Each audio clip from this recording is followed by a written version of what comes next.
मेरे हल्के में मुनव्वर अंडर बाईपास पिछले साल प्रोजेक्ट कंसीव हुआ, उसको 969 मिलियन और टारगेट कंप्लीशन उसका डाला आपने 2025।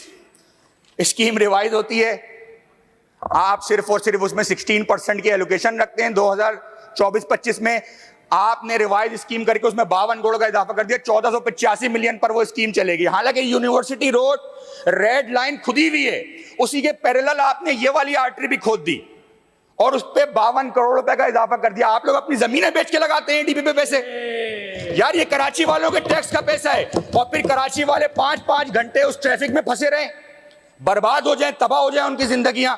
मैं ये शर्त लगा के बोल रहा हूं, इस साल भी मैंने प्री बजट में भी रिक्वेस्ट की थी हाथ जोड़ के सीएम साहब से कि उसकी एलोकेशन बराए मेहरबानी पूरी रख दीजिएगा। लेकिन अगले साल का भी प्लान है, इस साल भी सिर्फ और सिर्फ उस प्रोजेक्ट के लिए 300 मिलियन रखे गए। जो डायरेक्ट पैसे बनते हैं ना, वो 1141 अरब रुपए बनते हैं, जो कि डायरेक्ट सीएम के पास। वैसे तो ये 3451 अरब रुपए के मालिक हैं सीएम साहब। हम बड़े एहतराम करते हैं, इतना सारा पैसे वाले का तो एहतराम करना चाहिए। लेकिन ये 1141 अरब और 50 अरब रुपए इन डिपार्टमेंट्स का डेवलपमेंट एक्सपेंडिचर है इस साल रखा है, जिसमें से 1 रुपया भी सीएम साहब ने कराची को नहीं लिया। जब पहली स्पीच सीएम साहब कर रहे थे, मैंने बोला भाई मैं तो कराची में पैदा हुआ हूं, मैं तो कराची का बेटा हूं, मैं तो वहां चाट खाता था, मैं तो एनएडी में पढ़ा था। और कराची के लिए इनकी तरजीहात आप देख लें कि कराची के लिए इनकी तरजीहात क्या है। पाकिस्तान में यूथ बल्ज है, 60% यूथ पॉपुलेशन है, यूथ के लिए सिर्फ डेवलपमेंट 3 अरब 75 करोड़ रुपए रखे गए। शर्म का मकाम है। ये नौजवानों की पार्टी है जिसका चेयरमैन खुद 34 साल की उम्र का है। 34 मिनिस्ट्रियां हैं सिंध में, अगर गलती कर रहा हूं तो माफी। उसमें से माशाल्लाह 9 डायरेक्ट सीएम साहब ने खुद रखी हुई है। इतना कोई कॉम्पिटेंट आदमी ही नहीं है। रेवेन्यू इनके पास, कच्ची आबादी इनके पास, कोऑपरेटिव इनके पास, यूनिवर्सिटीज एंड बोर्ड इनके पास, फाइनेंस मिनिस्ट्री इनके पास, इंटर प्रोविंशियल कोऑर्डिनेशन डिपार्टमेंट इनके पास, पब्लिक हेल्थ इंजीनियरिंग इनके पास, रूरल डेवलपमेंट इनके पास, साइंस एंड इंफॉर्मेशन टेक्नोलॉजी इनके पास। 118 एमपी हैं, सर्विस जनरल एडमिनिस्ट्रेशन इनके पास, और सिंध हायर एजुकेशन के 42 अरब भी इनके पास, स्टेफ्टा भी इनके पास।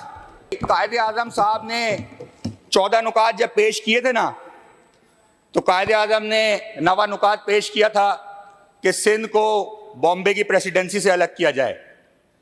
जिस तरह के बजट पेश हो रहे हैं ना, मैं आज एक नुकात पेश कर रहा हूं being a provincial assembly member, कि भाई इस बजट को देखने के बाद कराची को भी विफाक के हवाले किया जाए।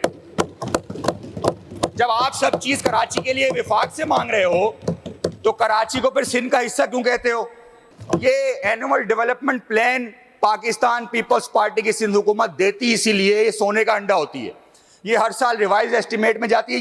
ये बुक तो खोल देते हैं, इनको फिर बंद करनी नहीं आती। अच्छा, मजे की बात ये, इनको ये लोग बोलते हैं इनकॉम्पिटेंट है, नहीं है। उस साइड बहुत अच्छे कॉम्पिटेंट लोग भी बैठे हैं, बड़े लोग बैठे हैं जिनका 40-40 साल एक्सपीरियंस है, पार्लियामेंट्री एक्सपीरियंस है, उनको एग्जीक्यूशन आती है। लेकिन मसला ये है, यहां पर अरबों रुपए का कारोबार चल रहा है स्कीमों के नाम पे। 662 अरब रुपए का प्रोविंशियल टैक्स रेवेन्यू का हदफ रखा गया था कि हम कलेक्ट करेंगे। 618 अरब रुपए जमा भी कर लिया, जबरदस्त बात है। इस साल इन्होंने रखा है कि हम 728 अरब रुपए जमा करेंगे, जिसमें से 728 अरब में एग्रीकल्चर टैक्स सिर्फ 8 अरब रुपए है। तो बड़ी शर्म के मुकाम है। सिर्फ सेल्स टैक्स का हजम जो रखा गया है टारगेट, वो 380 अरब रुपए का रखा गया है जनाब स्पीकर।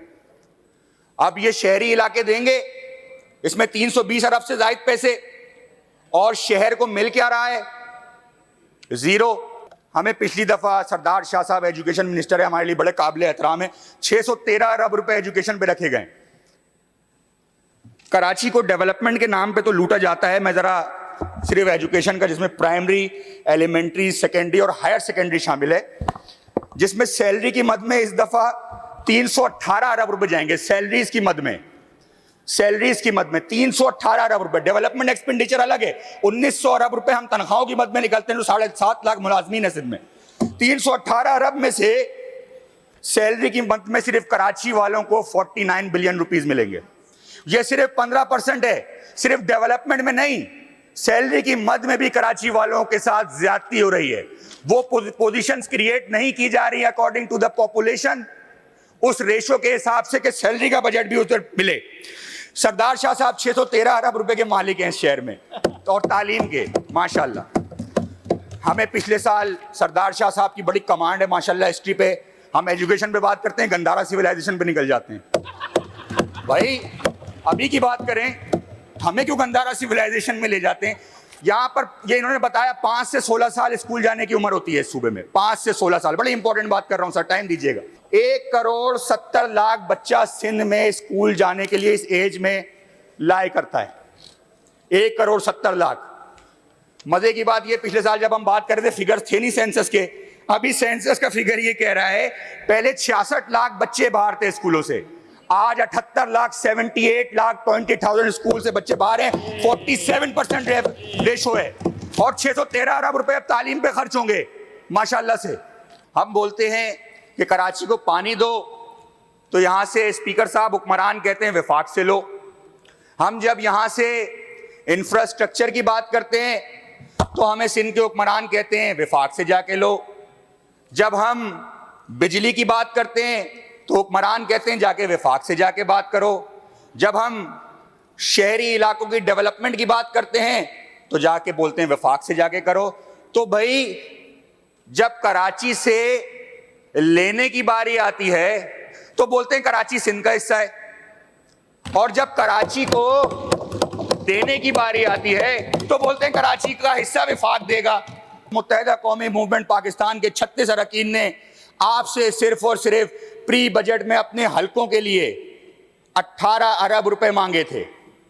1,000 अरब रुपए का आपका बजट था। आपने इस साल 480 नई स्कीमें रखी हैं, 480, जिसका हजम 187 अरब रुपए है, 187 बिलियन। उसमें से कराची को आपने क्या दिया है? एक छोटा सा मेगा प्रोजेक्ट में जंक्शन दे दिया जो अभी अप्रूव हुआ है, जो कोरंगी कॉजवे पे जंक्शन बनेगा, जो 1 अरब 80 करोड़ रुपए का बनेगा। और वो भी मैं शर्त लगा के बता रहा हूं, अगली दफा रिवाइज होगा और उसके ऊपर 1 अरब रुपए फिर बढ़ेंगे।